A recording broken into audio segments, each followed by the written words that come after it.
Olá pessoal, meu nome é Ícaro Sampaio e essa é mais uma atualização semanal do Endocrino Papers. Eu vou trazer aqui os principais tópicos que foram abordados ao longo da semana. Vem comigo, porque tem muita coisa legal.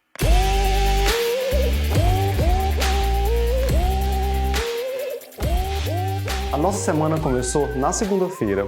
O Dr. Luciano publicou um texto falando sobre como monitorizar os pacientes que estão em uso de terapia de reposição com testosterona, no caso, homens que fazem terapia de reposição com testosterona. A gente sabe que a sintomatologia apresentada por pacientes com hipogonadismo muitas vezes é inespecífica. Diante disso, a gente tem que ter cuidados ao indicar o tratamento com testosterona e saber como acompanhar esses pacientes. Vamos lá.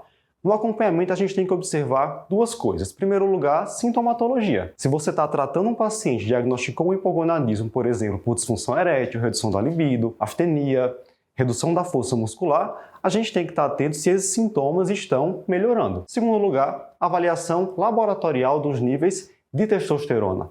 Geralmente a gente espera que ela fique aí em níveis normais para adultos jovens, entre 400 e 600 nanogramas por decilitro. A gente também tem que acompanhar os pacientes com relação aos efeitos adversos da terapia com testosterona. Isso ele comenta bem lá no texto, então prestar atenção se o paciente está apresentando acne, calvície, piora da apneia do sono e também avaliar alguns parâmetros laboratoriais, por exemplo, o hematócrito. Se o paciente em uso da testosterona tem um hematócrito superior ou maior ou igual a 54%, a terapia terá que ser interrompida de forma transitória. A gente também tem que estar atento a alguns aspectos urológicos. Se o paciente tem uma elevação aí do PSA em relação ao valor de base acima de 1,4 ou tem um valor total de PSA maior que 4, ou evolui com piora significativa de sintomas urinários, ele vai precisar ser avaliado por um médico urologista. Na terça-feira, divulgamos o nosso podcast A Receita de Bolo da Cetoacidose Diabética. Foi um podcast gravado por mim, onde eu trago lá o passo a passo da abordagem de um paciente que chega ao pronto-socorro com um quadro de cetoacidose. Lá eu comento, por exemplo, a importância da gente pesquisar o fator precipitante da cetoacidose, qual a melhor forma de fazer a expansão volêmica desses pacientes, que conduta a gente vai tomar diante de cada resultado do potássio sérico, qual é o melhor momento de iniciar a insulina, como fazer a insulina por via intravenosa, o bolus, a infusão contínua, quando é que a gente deve prescrever também o soro glicosado, associar o soro glicosado ao tratamento desses pacientes e o passo a passo para fazer a transição da insulinoterapia por via intravenosa para a subcutânea. Então, é um podcast básico, vale a pena conferir. Ainda na terça-feira, eu publiquei um texto comentando sobre a Covid-19 como fator de risco para diabetes mellitus. A gente sabe aí, existem evidências crescentes associando diabetes mellitus à Covid-19 e um estudo recente avaliou mais que 180 mil pacientes que positivaram para a Covid-19 e sobreviveram ao primeiro mês da doença, sobreviveram à fase aguda, e compararam esses pacientes com outros acompanhados na mesma época que não tiveram Covid-19. O que é que o estudo observou?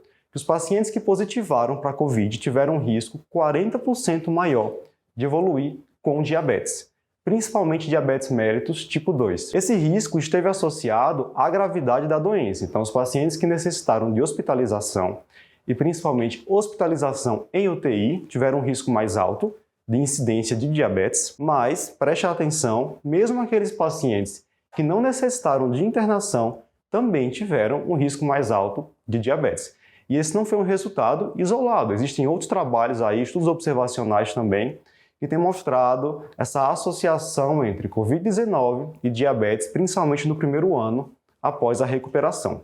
É claro que é muito cedo para tirar conclusões, falar sobre diretrizes, mas é possível que a gente tenha em breve aí orientações sobre como rastrear diabetes nesses pacientes que se recuperaram, que sobreviveram à Covid-19. Na quinta-feira, foi a vez do Dr. Eric Trovão publicar um texto comentando sobre as dificuldades que envolvem o diagnóstico do hipogonadismo masculino. Então a gente sabe aí que existem vários fatores confundidores relacionados à sintomatologia de homens com relação ao hipogonadismo. Existem alguns sintomas que são super inespecíficos, como por exemplo, a astenia, redução da libido, que podem ser justificados por outras condições. Além disso, a própria dosagem de testosterona tem algumas dificuldades técnicas. porque muitas vezes os métodos que são considerados o padrão ouro, os métodos mais validados, não estão disponíveis na prática clínica.